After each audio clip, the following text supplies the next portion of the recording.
Hello welcome back. ഇന്നൊരു simple sambar റെസിപ്പിയാണ് കേട്ടോ. സാമ്പാറിന് കേൾക്കുമ്പോഴേ എല്ലാവരും ചിന്തിക്കും, ഓ ഞങ്ങൾക്ക് സാമ്പാർ ഉണ്ടാക്കാൻ അറിയാത്ത പോലെ. ഒന്ന് ഫോൺ എടുത്ത് കുത്തിയാൽ പോരായോ, ഇഷ്ടം പോലെ റെസിപ്പീസ് അല്ലേ ഇങ്ങനെ വരുന്നത്. ആ വരുന്ന റെസിപ്പീസിൻ്റെ ഇടയിൽ എൻ്റെ ഒരു സ്റ്റൈലും കൂടെ കിടന്നോട്ടെന്നേ.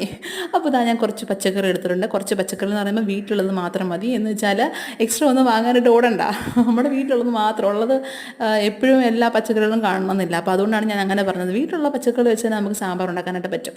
അപ്പോൾ എൻ്റെ കയ്യിൽ അമരക്കയും പിന്നെ ചേനയും വെണ്ടയ്ക്കൊന്നും ഇല്ലായിരുന്നു. അപ്പോൾ ഞാൻ അതുകൊണ്ട് അതിലേക്ക് മെരക്കിക്ക് പകരം ബീൻസൊക്കെയാണ് ഇട്ടേക്കുന്നത് കേട്ടോ. അപ്പോൾ അതിൻ്റെ ടേസ്റ്റ് വ്യത്യാസമൊന്നും വരത്തില്ല, നല്ല അടിപൊളി സാമ്പാർ തന്നെ വരും.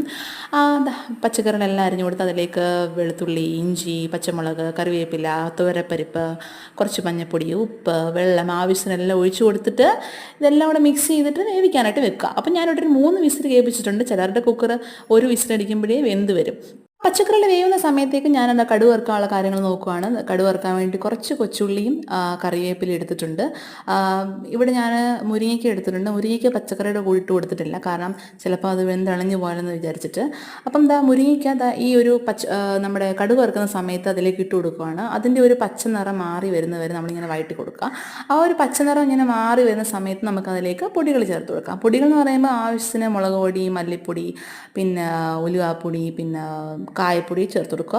ഈ സമയത്ത് ഞാൻ കായപ്പൊടി കുറച്ച് ചേർത്ത് കൊടുക്കുന്നുള്ളൂ കേട്ടോ. കായപ്പൊടി കുറച്ച് ചേർത്ത് കൊടുക്കുന്നത് വെച്ചാൽ ഈ സാമ്പാർ തിളച്ച് വരുമ്പോഴാണ് ഞാൻ കുറച്ചും കൂടെ ചേർത്ത് കൊടുക്കുന്നത്. കാരണം അന്നേരം ആ ഒരു ഫ്രഷ് സ്മെല്ല് ഇങ്ങനെ വരത്തുള്ളൂ. നല്ലൊരു മണമാണ് ആ സമയത്ത്.